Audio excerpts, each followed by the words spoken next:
E aí galera, aqui quem fala é o Batman e hoje eu vou fazer o resumão do anime Zetsuen no Tempest. Nesse anime, o mago mais poderoso conhecido pela humanidade está preso em uma ilha. E esse anime começa mostrando a feiticeira mais forte de um certo clã sendo abandonada em uma ilha deserta dentro de um barril. E nesse anime, para um feiticeiro usar os seus poderes, ele precisa ter certas oferendas. Por isso, nessa ilha, ela não vai conseguir usar os seus poderes. Nisso, a cena corta para o nosso personagem principal. E ele é basicamente um cara bonito e tem namorada. No entanto, ele tem estado um pouco triste atualmente. Nesse dia, ao sair da sala de aula, o seu professor perguntou se ele viu um tal de Fua Mahiro, que no caso é o melhor amigo dele. Em resposta, o Yoshino disse que o Mahiro deve estar morto ou algo do tipo. E seguindo seu caminho, o nosso protagonista se depara com 5 caras querendo brigar com ele. O Yoshino foi lutar com os caras, no entanto ele tomou uma surra, pois sem o Mahiro do seu lado, ele não consegue tancar 5 caras ao mesmo tempo. Após apanhar, o nosso protagonista foi até o túmulo da irmã do Mahiro. E basicamente desde a morte da Fua Aika, o Mahiro desapareceu. Tudo isso porque o assassino da sua irmã não foi encontrado pela polícia, e isso o deixou mais bolado ainda. Do nada, uma mulher aparece apontando uma arma para o Yoshino para obrigá-lo a dar informações sobre o Mahiro. Obviamente, o Yoshino não sabia de nada sobre o seu amigo, até porque o cara estava desaparecido há dias, mas a mulher de algum jeito queria fazer o Yoshino falar algo que nem mesmo ele sabe. Do nada, o clima muda e começa a nevar, e nesse mesmo instante, várias borboletas que normalmente não deveriam aparecer com esse tipo de clima aparecem. Nesse momento, o Yoshino usa o seu guarda-chuva para arrancar a pistola da mão da mulher, mas para a tristeza dele, a mulher estava com uma escopeta escondida no meio do seu rabo, quero dizer, em algum lugar aí dela. E então, quando tudo parecia perdido para o Yoshino, o seu melhor amigo, o tal do Fua Mahiro, apareceu dando um chute mágico nessa mulher de 28 anos de idade. Mesmo recebendo essa bica na cara, ela se manteve ativa no combate. Porém, o Mahiro de alguma maneira está usando magia. Por isso, ela não conseguiu causar danos nele, mesmo atirando com uma 12 a queima-roupa. Após ver a mulher sendo derrotada, o Yoshino vê um idoso caindo e tenta ajudá-lo. No entanto, de acordo com o Mahiro, uma doença que transforma as pessoas em ferro chegou a essa cidade. Por isso, todos irão se tornar estátuas de ferro. E de acordo com o Mahiro, o nosso protagonista só não vai virar um pedaço de metal aí, pois o Yoshino entrou em contato com a magia do Mahiro. Para piorar tudo, de acordo com o Mahiro, existem algumas pessoas que estão tentando trazer algo que não deveria existir nesse mundo. E se eles continuarem fazendo isso, em breve o mundo inteiro irá se afundar em caos. E para resolver esse BO, a única coisa que eles podem fazer é resgatar a feiticeira que está presa em uma ilha deserta. Pois além de acabar com esse problema, ela também prometeu para o Mahiro que irá encontrar a pessoa que matou a irmã dele. E o único método de comunicação que eles têm é através de um boneco de madeira que a feiticeira colocou dentro de uma garrafa de vidro e rezou para alguém ler a carta dela. Na carta, ela dizia para a pessoa colocar um prego no boneco se ela quisesse aí que os seus desejos fossem realizados. E nesse quesito aí, a própria feiticeira sabe que mesmo sem o seu poder, ela ainda é dotada de uma grande sorte. E como alguma coisa ruim está sendo invocada, uma fruta gigante com corrente sai debaixo do mar, logo na frente dos nossos personagens principais. E no episódio seguinte, como tudo já indicava, vemos que o Yoshino tinha um relacionamento secreto com a irmã do Mahiro. E esse relacionamento só era secreto, pois o Mahiro sempre dizia que não queria permitir que a sua irmã namorasse alguém. E fora do flashback, vemos o Mahiro falando que aquelas frutas gigantes estão aparecendo ao redor do mundo inteiro. E quando todas elas se unirem, basicamente será o fim do mundo inteiro. No entanto, ao invés de ir logo salvar a feiticeira mais forte, o Mahiro quer descobrir logo quem matou a sua irmã. Então, ele retorna para sua casa levando o Yoshino. E lá dentro, o Mahiro explica que ele pode usar magia graças à permissão da feiticeira chamada Hakaze. Além da permissão, eles só precisam de alguns talismãs que a própria Hakaze espalhou pelo mundo. E ela fez isso já ciente de que algum dia ela poderia ser traída. E após ativar uma magia que irá encontrar a pessoa que matou a sua irmã, o Mahiro dá alguns amuletos mágicos e algumas dicas para o Yoshino sobreviver, para no fim o mandar embora dizendo que quando o mundo estiver a salvo, ele deseja conhecer a namorada aí do seu melhor amigo. Nisso, o Yoshino mete o pé e na rua, ele acaba encontrando a sua carteira. Tinha sido roubada pelos caras que o agrediram no primeiro episódio. Nesse momento, aquela louca que está atrás do Mahiro tenta novamente obter informações do Yoshino, só que dessa vez, o nosso protagonista usa os amuletos que o seu amigo deu para se defender e fugir. E do outro lado da tela, vemos que o Mahiro e a feiticeira não conseguiram descobrir quem é o assassino, pois de alguma maneira, a irmã do Mahiro de alguma forma estava ligada à magia. E enquanto conversava com a Hakaze sobre isso, o Mahiro do nada foi atacado por um homem poderoso. E mesmo que a Hakaze tenha o mandado fugir, pois esse usuário de lança é bastante forte, o Mahiro ignorou o que ela disse e foi para cima do maluco. Enquanto isso acontecia, a mulher de 28 anos de idade estava seguindo o Yoshino e até mesmo usou um gás de fumaça para fazê-lo parar de se esconder. Ela fez tudo isso para no fim só não morrer, pois o Yoshino ficou com pena de matá-la. Sem desejo nenhum de fazer mal para essa mulher, o Yoshino sugere que ela faça uma aliança com ele. E basicamente, ele vai dar as informações que ela tanto quer e em troca, ele deseja uma certa ajudinha com o caso do assassinato da Aika, pois ele amava aquela garota mais que tudo na sua vida. Após ele falar isso, vemos que o Mahiro pretende derrotar o maluco da lança na base da raiva. E pelo jeito que ele está boladão por não ter encontrado o assassino da sua irmã, é bem provável que talvez ele consiga. Já no início do episódio seguinte, vemos que o mago inimigo é realmente forte, por isso o Mahiro acabou recuando. Nesse momento, Yoshino aparece para ajudá-lo. Então, quando o inimigo aparece, os dois obviamente tentam correr. fugir. No entanto, o cara não vai parar de segui-los enquanto ele não os derrotar ou for derrotado. Por isso, o Mahiro pede para Hakaze ensinar o Yoshino a usar melhor a magia. Tudo isso enquanto ele segura o inimigo. Daí, enquanto o Mahiro lutava loucamente contra o cara da lança, a Hakaze foi dando uma surra de informações para o Yoshino. E basicamente, a maior diferença entre eles e o maluco da lança é que o cara basicamente pode usar qualquer tipo de coisa criada pela humanidade como energia. Já o Mahiro e o Yoshino só podem usar magia através dos talismãs. Não só isso, mas o inimigo que eles estão enfrentando é um dos melhores guerreiros do clã dela. Então, durante essa conversa com a Hakaze, o Yoshino obviamente foi indo atrás do seu amigo. Já o Mahiro estava ficando quase sem talismãs depois de tanto lutar contra o cara da lança. Então, enquanto se escondia,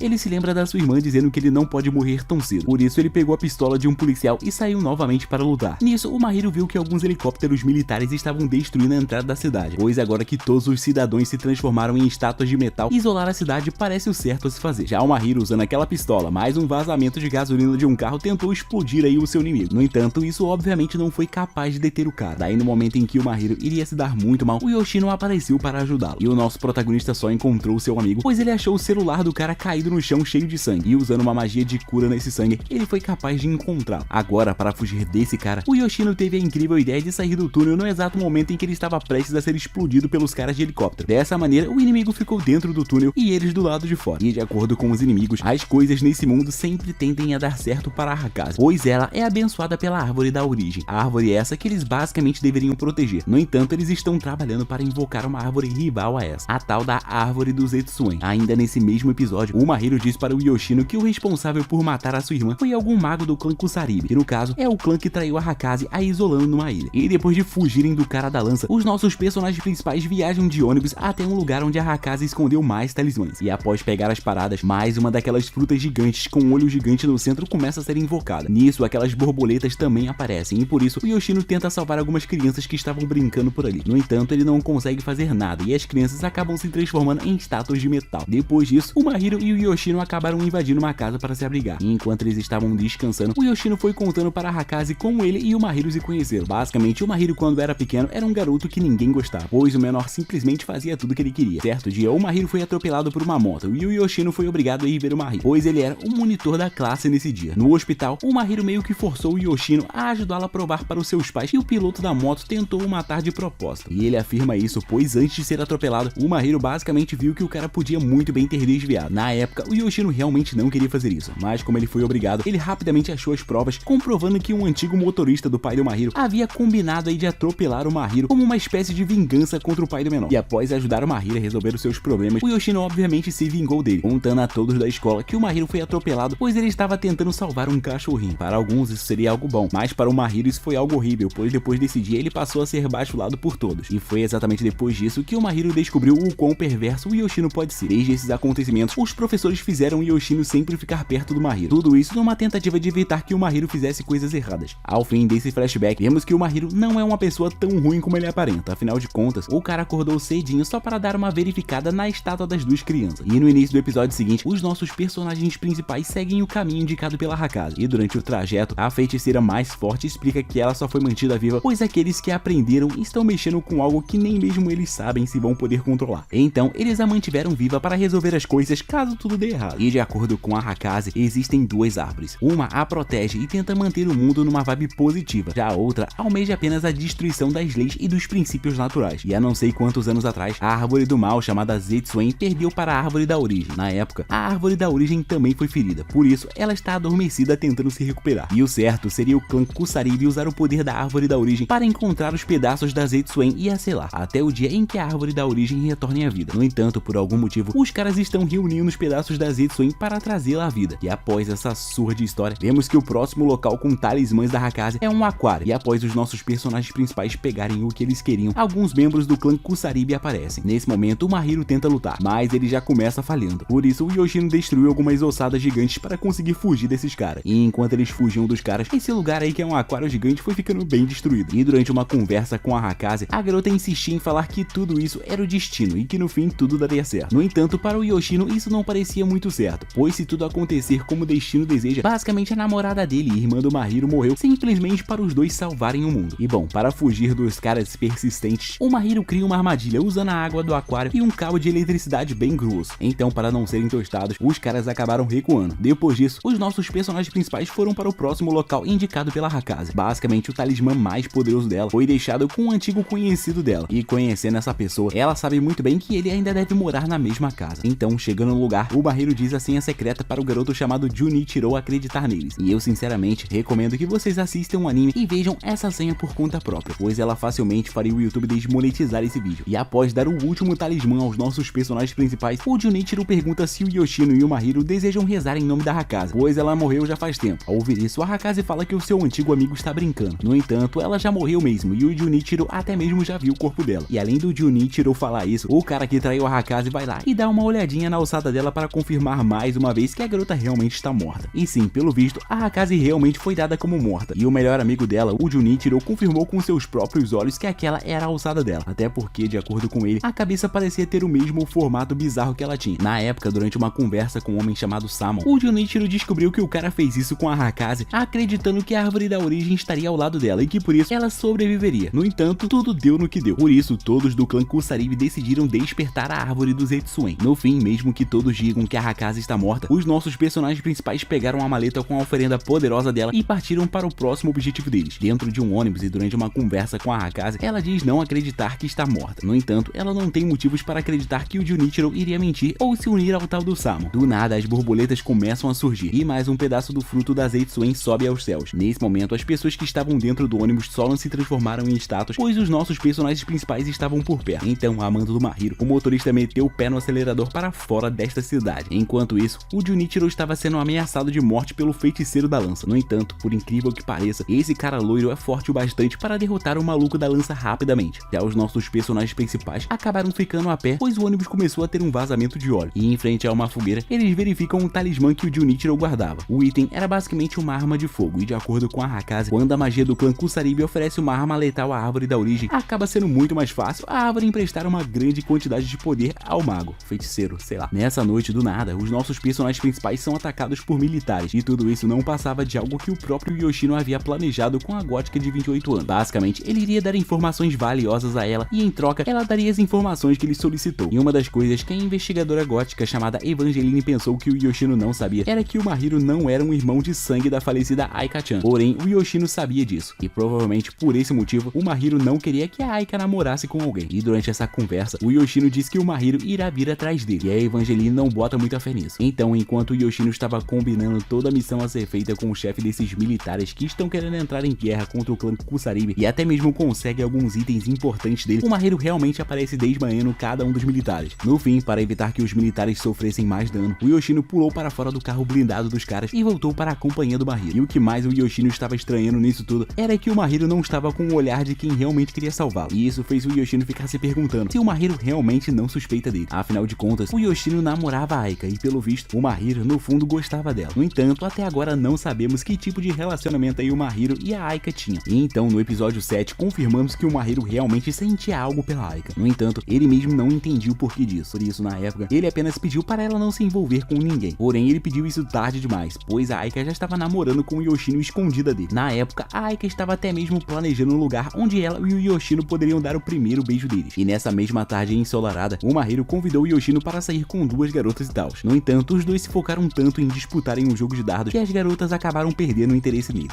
Nesse mesmo dia, ainda de noite, o Mahiro contou para a Aika que ele tentou arrumar uma namorada para o Yoshino. E isso obviamente fez a Aika esculhambar o Yoshino. Por conta disso, o Mahiro acreditava que a sua irmã de consideração odiava o Yoshino, sendo que na verdade a garota era quem mais amava ele. Além de tudo que a Aika disse, ela também afirmou que o tipo de mulher que seria boa para o Yoshino seria alguém como o Mahiro, basicamente uma pessoa cheia de atitude para tomar atitudes por ele. No fim do dia, o Yoshino recebeu uma mensagem da Aika perguntando como foi se encontrar com algumas patricinhas da faculdade, obviamente com ciúme. E de volta aos tempos atuais, os nossos personagens principais estão dormindo em um busão abandonado. Nisso, o nosso protagonista ficou refletindo que se o Mahiro e a Aika estivessem em posições diferentes, talvez os dois realmente tivessem ficado juntos. E pensar nisso meio que assusta o Yoshino. E seguindo com os flashbacks, a história retorna para uma época em que os nossos personagens principais estavam em uma casa de veraneio. E durante a noite, enquanto o Yoshino fazia um churrasco para todos, a Aika mandou uma mensagem dizendo para o nosso protagonista a encontrar mais tarde no quintal. Então, no momento em que o Yoshino e a Aika iriam se beijar durante esse céu estrelado, o Mahiro apareceu para estragar o clima. Então, no dia seguinte, logo pela manhã, a Aika chamou o Yoshino logo cedo. E então, depois dos dois se afastarem bastante do Mahiro, a Aika jogou o Yoshino no chão e já foi beijá-lo. No entanto, ela parou no momento exato. Nisso, o nosso protagonista acorda e já dá de cara com o Mahiro dizendo estar animado com esse talismã que eles pegaram. E no início desse dia, vemos que o exército descobriu a localização dos magos do clã Kusaribi graças à ajuda do Yoshino, e agora os militares estão indo em peso enfrentar esse clã. No entanto, de acordo com a Hakaze, eles mal devem conseguir ultrapassar a barreira do clã dela. Mesmo assim, bastou um único ataque dos militares para o clã Kusaribi mostrar ao mundo inteiro a árvore do Zetsuen. E enquanto todos viam isso, os nossos personagens principais, a mando da Hakaze, estavam adentrando a barreira do clã Kusaribi. E depois de andarem um pouco por dentro dessa barreira, eles dão de cara com o tal do Samon. Nesse momento, a Hakaze diz ao Samon que o garoto na frente dele tem uma arma com uma enorme quantidade de poder dela. E se o Mahiro a disparar, o clã Kusaribi vai perder todo o controle que eles têm sobre a árvore do Zetsuen. Em resposta, o Samon disse que toda a destruição atual, como as pessoas se transformando em metal, foi causada pela árvore da origem. Tudo isso numa tentativa de amaldiçoar as pessoas por permitirem que a árvore do Zetsuen revivesse. Além disso, de acordo com Samon, a árvore do Zetsuen é a única esperança deles impedirem a árvore da origem de renascer e acabar com o mundo. E do outro lado da tela, vemos o Junichiro explicando para nós, meros telespectadores, que o mundo atual em que eles vivem foi criado quando a árvore da origem estava dormindo. Por isso, quando ela despertar, o mundo será recriado para assumir a sua forma correta e completa. E obviamente, para isso acontecer, o mundo que todos nós conhecemos deve ser destruído primeiro. E isso tudo apenas se confirma quando Samon diz que a árvore da origem pede artefatos da civilização atual para que os feiticeiros possam usar o seu poder. Logo, para recriar o mundo, a árvore da origem irá consumir todas as civilizações deste mundo. E foi exatamente por esse motivo que o clã Kusaribi se reuniu para reviver a árvore do Zetsuen. Tudo isso antes do despertar da árvore da origem. O objetivo deles é tentar causar danos à árvore da origem para assim manter o mundo como ele está, sem nenhuma das duas árvores. E ao contrário do que o Samon e todo o clã Kusaribi acredita, a Hakaze tem fé de que a árvore da origem só irá corrigir alguns bugs desse mundo. Após contar toda a verdade para os nossos personagens principais, o Samon deixou a decisão do futuro do mundo na mão dos dois. No entanto, para o Mahiro,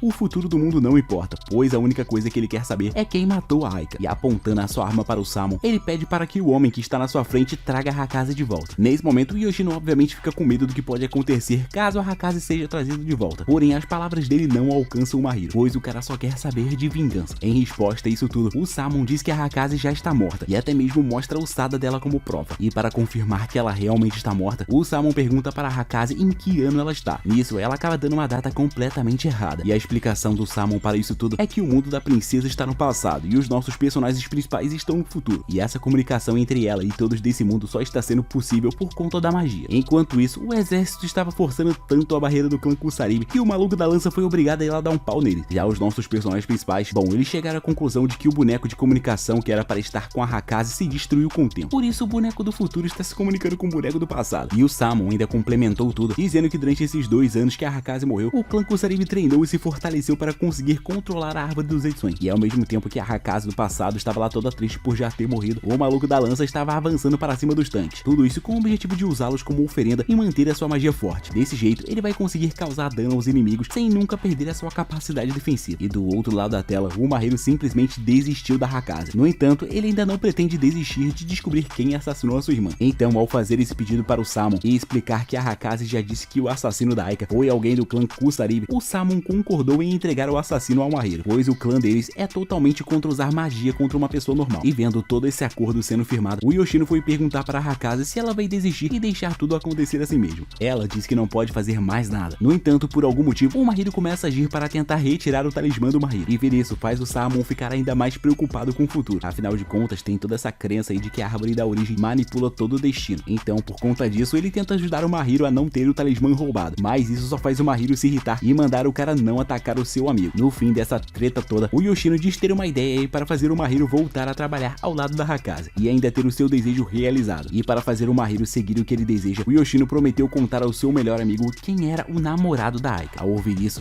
o Mahiro começa a tremer e até mesmo pergunta se o Yoshino sabe realmente quem é o namorado da Aika. O Yoshino diz que sim. No entanto, para ele revelar quem essa pessoa é, ele precisa que o Mahiro o ajude a tornar a Hakaze real. E obviamente, ouvir essas coisas faz a Hakaze ficar se perguntando o que aconteceu com a lógica desse mundo. Afinal de contas, o futuro do mundo está mudando várias vezes por conta de uma única pessoa chamada Aika. Então, enquanto o Yoshino explicava para o Mahiro que existe sim um jeito de fazer as ideias da Hakaze darem certo, pois se isso não fosse verdade, o Samon nunca teria enviado várias pessoas para tentar impedi-los. Vemos que do outro lado da tela, a Evangeline, usando os talismãs que o Yoshino deu a ela, começou a lutar contra o cara da lança. Tudo isso numa tentativa de segurá-lo aí até que mais reforços chegassem. E de volta para o outro lado da tela, vemos o Yoshino lançando alguns argumentos bastante assertivos. No entanto, ele ainda não contou como seu plano de trazer a Hakaze para esse mundo irá funcionar. Então, após ser pressionado pelo Samon, que parecia bastante confiante, o Yoshino começou a dizer que todos eles estão sendo enganados para acreditar que realmente existe uma diferença de 2 anos no tempo. E a explicação do Yoshino para tudo isso é basicamente que a Hakaze foi colocada para dormir durante essa viagem para essa ilha. E numa tentativa de manipular a Hakaze e já prevendo o plano dela de entrar em contato com pessoas de fora da ilha, o Samon a colocou para dormir por 2 anos. Depois ele a colocou no barril e a jogou na ilha. Já o esqueleto perfeito da Hakaze, obviamente ele foi perfeitamente moldado usando o corpo dela enquanto ela dormia por 2 anos seguidos. Então, para descobrir se isso é realmente verdade, basta o Mahiro atirar na árvore do Zetsuin, pois se a Hakaze realmente estiver viva, o Samon vai ser obrigado a trazê-la de volta para que ela possa impedir que a árvore do Zetsuin fique fora de controle. E mesmo que o Samon falasse que o Yoshino estava errado, ele não tinha prova para confirmar que tudo que o nosso protagonista disse era uma mentira. E dando uma pausa nessa surra de informações, voltamos para Evangeline e vemos que ela conseguiu tempo para o reforço aéreo chegar. E por conta disso, todos os membros do clã Kusaribe começaram a acelerar ainda mais o renascimento da árvore do Zetsuin. E voltando aos nossos personagens principais, bom, agora que ambos deram suas teorias, tanto o Samon quanto o Yoshino começaram a discutir para provar quem está certo. Então, numa tentativa desesperada de provar a verdade, o Samon disse que o barril na frente deles é o mesmo que eles deixaram a Hakaze. Então, se esse barril tiver as mesmas marcas que o dela tem, tudo que ele disse sobre a Hakaze já ter morrido e eles estarem conversando com uma Hakaze do passado é verdade. E para provar ainda mais a sua verdade, o Samon pede para a Hakaze talhar alguma coisa no barril. E quando ela faz isso, um entalhe realmente aparece no barril que eles estão vendo. E agora, com a teoria genial do Yoshino sendo destruída na sua frente, a Hakaze agora não pretende desistir, pois ela tem certeza de que o Samon está escondendo algo. Pois se a voz dela realmente está atravessando o tempo, é bastante provável que eles também consigam fazer o corpo dela atravessar o tempo junto. E no fim, o próprio Mahiro percebeu que o objetivo do Yoshino criando todas essas teorias era fazer o Samon perder a confiança e também para mudar ele, o Mahiro, de lado. Desse jeito, o Yoshino conseguiria fazer o destino brilhar novamente para o lado da Hakaze. E agora, o nosso protagonista e a Hakaze têm que dar um jeito de atravessar o tempo antes que o Samon encontre o verdadeiro culpado por ter assassinado a Ai. Do outro lado da tela, vemos o Junichiro falando que vai derrotar o cara da lança, pois ele deseja proteger a moça com grandes balões infláveis que está bravamente lutando. E sabendo que não tem como derrotar esse garoto, o homem da lança tenta recuar, mas ele acaba sendo rapidamente solado pelo Junichiro. E mesmo que o exército de humanos agora pareça ter vantagem, um fruto da árvore do Zetsuin acabou vindo em direção à árvore principal. Por isso, todos os humanos que não tiveram contato com magia acabaram se transformando em metal. E do lado dos nossos personagens principais, bom, eles conseguiram teorizar uma forma de trazer a Hakaze para o futuro, trocando a ossada dela pelo corpo principal. No entanto, para fazer isso, ela mesma precisa de uma grande oferenda lá na ilha. E nesse momento, o Samon abre a boca e diz que eles estão corretos. E ele também diz que deixou uma grande oferenda na ilha caso isso viesse a acontecer. No entanto, numa tentativa de convencer o Mahiro, ele tenta dizer que a irmã dele provavelmente morreu por conta do destino criado pela árvore da origem. Por isso, o Mahiro na verdade deveria se vingar da própria árvore da origem. E bom, o que esse cara disse é uma grande verdade, e todos concordam com ele. Afinal de contas, se a irmã do Mahiro não tivesse morrido, eles nem mesmo estariam passando por essa situação. Então, enquanto o Samon se esforçava para não ver o seu sonho e de todo o seu clã se transformar em pó, a Hakaze obviamente começou a procurar pela oferenda que está nessa ilha, pois mesmo que ela não consiga voltar para o futuro, provavelmente com essa oferenda ela deve conseguir sair dessa ilha. E no meio de toda essa confusão, a Evangeline começa a cuspir sangue, pois uma costela quebrada dela acabou furando um órgão vital. Ao ver isso, o cara da lança foi lá e a curou. E o motivo pelo qual ele fez isso é porque os membros do clã Kusaribe que servem a árvore da origem não podem fazer nada que contrarie as leis desse mundo. E o ato de cometer um assassinato é a maior das infrações. Após o Junichiro falar isso, os homens do clã Kusaribe finalmente terminaram a investigação para descobrir o assassino da Aika. Enquanto isso,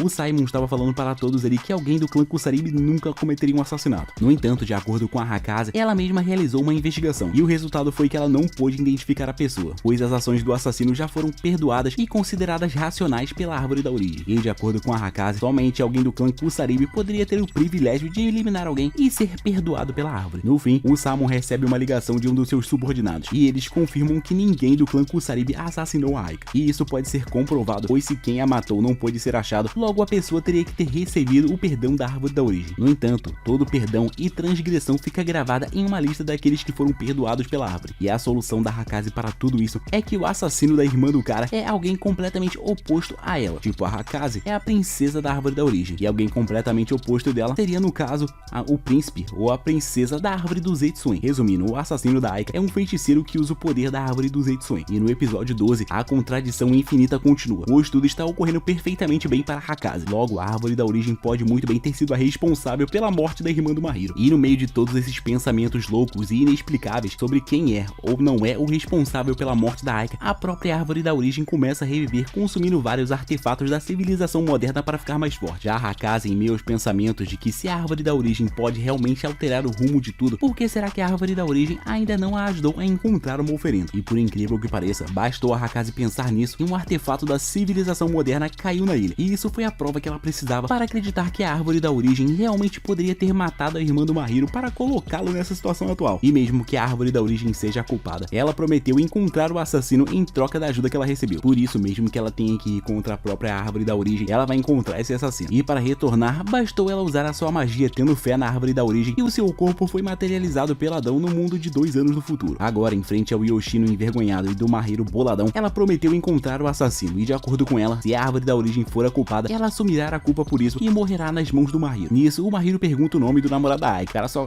quer saber disso. Porém, nesse exato e ferrado momento, a árvore da origem começa a atacar a árvore do Zetsuen, e para não ser facilmente derrotada, a árvore do Zetsuen consegue fugir do controle de todos os magos do clã Kusaribe. E como as duas árvores são muito poderosas, de início todos ficam ali apenas observando esse duelo de árvores gigantes. Para piorar tudo, a árvore da origem não está se ativando somente no Japão, e sim no mundo inteiro. E no meio dessa luta entre árvores, a própria árvore da origem tentou fechar a kill no Yoshino e no Mahiro. E pelo ver do Samon, agora que os dois humanos já cumpriram os seus objetivos, eles estão sendo basicamente friamente descartados pela árvore da origem. Então, para não permitir a morte dos dois, a Akaze já partiu para curar o Yoshino e já pediu para o Samon curar o Mahiro. E no episódio 13 desse anime, temos uma recapitulação total dos acontecimentos. E ao fim desse episódio, vemos que o Mahiro ficou 1 mês dormindo depois de receber esse golpe. E logo após o Mahiro acordar, o Samon foi perguntar para ele se ele, o Mahiro, é capaz de matar o Yoshino. E o motivo por trás disso, a gente só descobre no próximo episódio. Galera, eu vou cortar esse vídeo pela metade aqui, e para amanhã ou depois de amanhã eu posto a outra parte logo já pra vocês, beleza? Não aguento mais gravar, minha voz já era, morri.